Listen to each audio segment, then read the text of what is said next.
Is there such a thing as the perfect Section 8 investment property? Cash flow and appreciation? Yes, there is. And I'm gonna show you how to find them and to invest in properties that are going to be great for your Section 8 rental portfolio and business right now. Hi, I'm Nana, and here we talk about all things passive income, personal development, and mindset.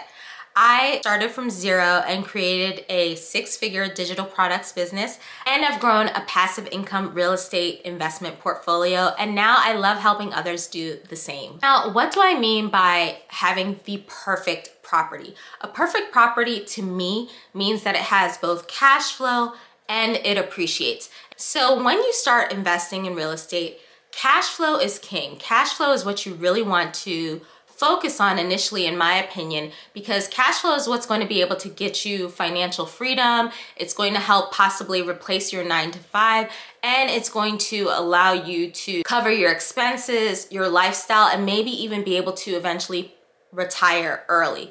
What cash flow is once you make money from your real estate, from a tenant paying you, and you've paid all of your expenses, your cash flow is going to be any income left over after your expenses, in a nutshell. So once you've paid your mortgage, any utilities you might be paying, anything associated with maintaining the property, taxes, things like that, insurance, once you've paid all of those property expenses, the income left over is going to be your cash flow. And that's what you really truly want to focus on, because that's your passive income that's coming in every single month, hopefully, from this investment property.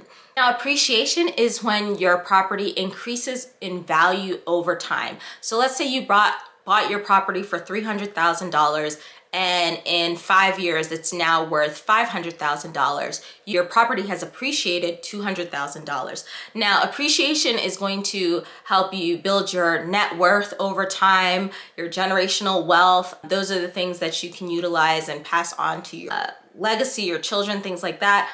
And appreciation can also sometimes help you and invest in more properties, because you can always pull out the equity in your home, and the equity is the spread between the value or what you paid for it and the value now.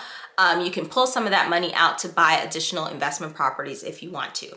So for me, the key is to have both.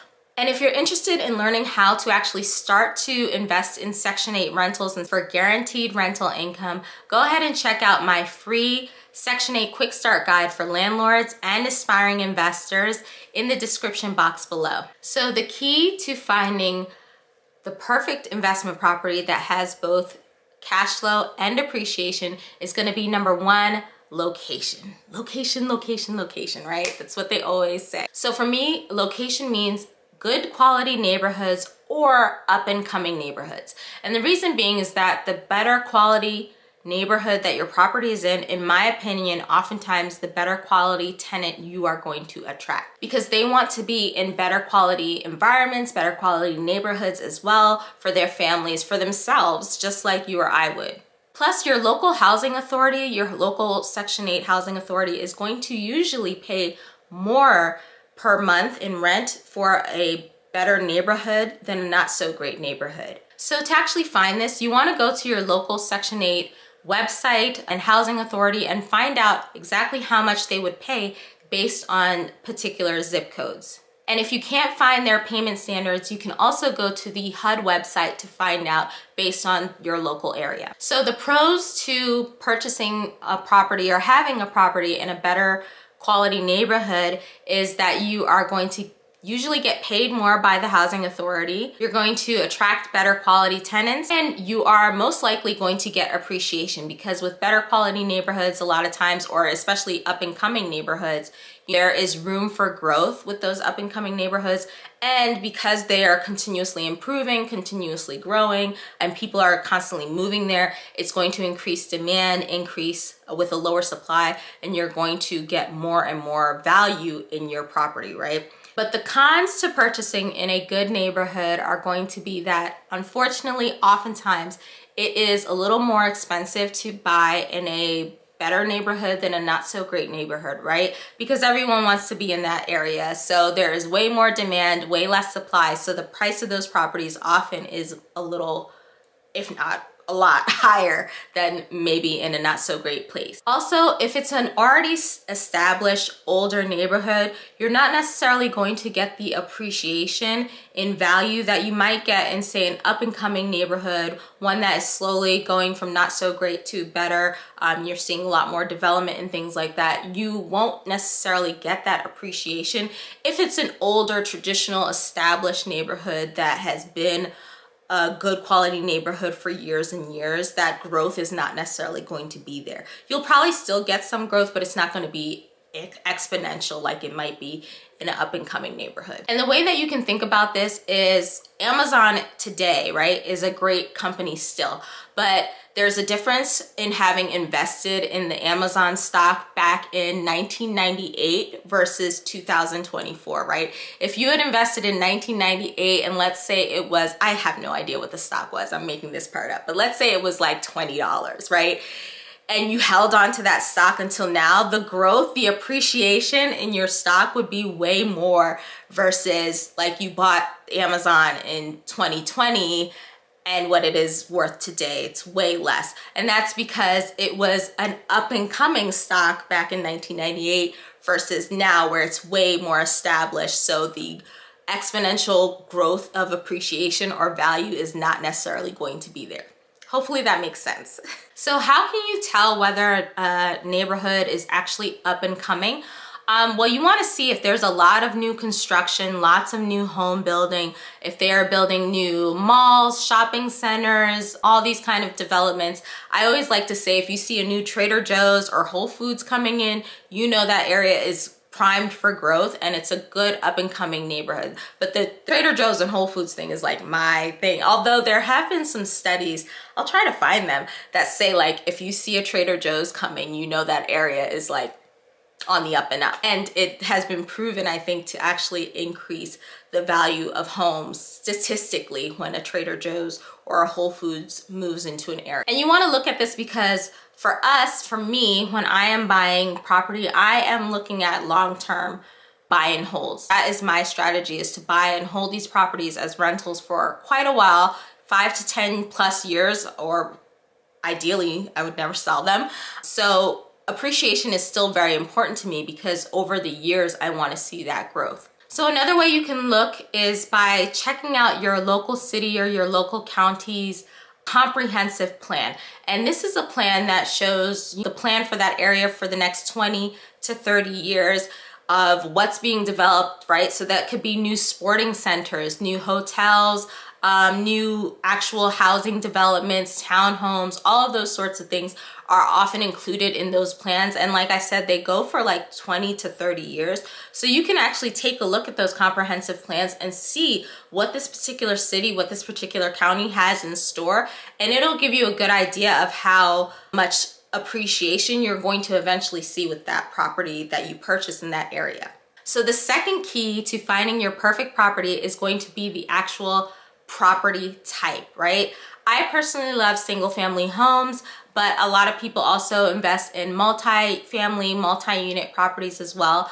I prefer non-HOA properties if I can find them, especially if the HOA fee is going to be really, really high. If it's going to be somewhat minimal, that's fine, because again, I do like better quality neighborhoods and properties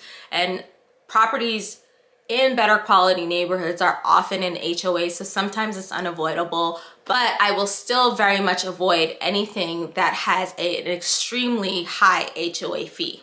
I also prefer to avoid condos because I hate condo fees. I have owned condos before, and condo fees to me are, I'm not gonna say the devil, but they aren't far off. But I don't like condo fees. They are typically extremely high and you really have no control over them. That has been my experience. So for me, I like to be able to control the costs of my rental property because every expense that goes into it is taking away from my cash flow, which we already talked about. I love cash flow. So that is for me a no-go when it comes to condos, generally speaking. I also love to find properties that have 3 bedrooms or more because you're gonna have a higher pool of potential tenants. Most people are looking for at least 3 bedrooms. The higher the number of the bedrooms, when you get to 5 to 6, you have a smaller pool because most people don't need that many bedrooms, but there's still availability or need for that. But 3 and 4 is kind of like my bread and butter. That's what I personally prefer because I get a larger pool of potential tenants. And then I also love to be able to get newer homes that were sold maybe in the last couple of years if I'm able to purchase them with creative financing, meaning where I can either take over the mortgage or do seller financing where the seller is the bank instead of like your traditional bank or mortgage company. And that way you can often get a lower interest rate than the typical 6 to 8% interest that we're seeing now. I also like older, smaller homes that are still in good quality neighborhoods. So those same neighborhoods that you've got the new construction up and coming. An older, smaller home is going to be less expensive than those new construction homes. But Section 8 is still gonna pay you the same amount based on the location and zip code. So if it's less expensive, that means you're getting paid the same amount, but your expenses are less, so your monthly cash flow is going to be more. And with an older, smaller home, you can always do cosmetic upgrades and get something that's a light fixer upper, so you can basically force appreciation as well by taking something that didn't need too much work, because I personally don't want to do deep gut renovations because then your expenses go up. But if it's a light fixer-upper, light cosmetic work, you're increasing the value without having to spend too much money, and you're still maintaining your cash flow. So for instance, in my local area, Section 8 is willing to pay $2,546 for a 3-bedroom property. So you could take a look at an older house on Zillow that is $365,000 for a 3-bedroom, 2-bath in the same area as this newer house, which is $557,000, and Section 8 is going to pay the same amount. So on this older property, when you take a look at your estimated monthly payment, if you were to put down 20%, you're only going to need to put down $70,000. And again, your interest rate, this is assuming your interest rate is around 6.3%, versus this older or newer home rather, for the same number of bedrooms and bathrooms on this, you're going to have to put a down payment of $111,000 at 20%. So in the older property, your monthly estimated payment is about $2,082. So you're going to be making close to $500 a month in cash flow. Versus with this newer property, your estimated monthly payment is going to be $3,208. So essentially you will be negative cash flow, right? You're not going to be making any money. And so this is why, even though I love having good quality properties in really good neighborhoods, depending on the way that you're buying your property, you still want to look at older homes that are in good quality neighborhoods so that you may be able to purchase them for less money and have that better cash flow. So you want to remember that the location is always going to be more important than the actual house when it comes to Section 8 investing, because your local Section 8 housing office is generally going to pay the same amount based on the zip code, based on the location, the county, the city, regardless of the actual house itself, of course, given that it's in good quality condition that someone can live in.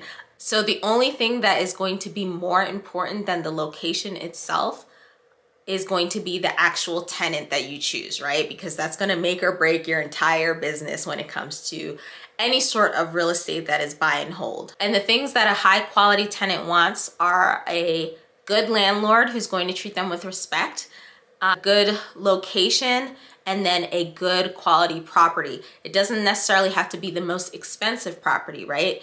As long as it's a good property and a great location with a great landlord. So again, if you're interested in learning more about how to get into Section 8 investing and buying and holding properties for passive income, go ahead and check out the free Section 8 Quick Start Investing Guide for landlords and aspiring real estate investors that I have in the description box below. So now that you know the strategy to find the perfect Section 8 property to invest in, go ahead and check out this next video here so you can level up even more, because when you pair the two, you are going to be unstoppable. Can't wait to see you.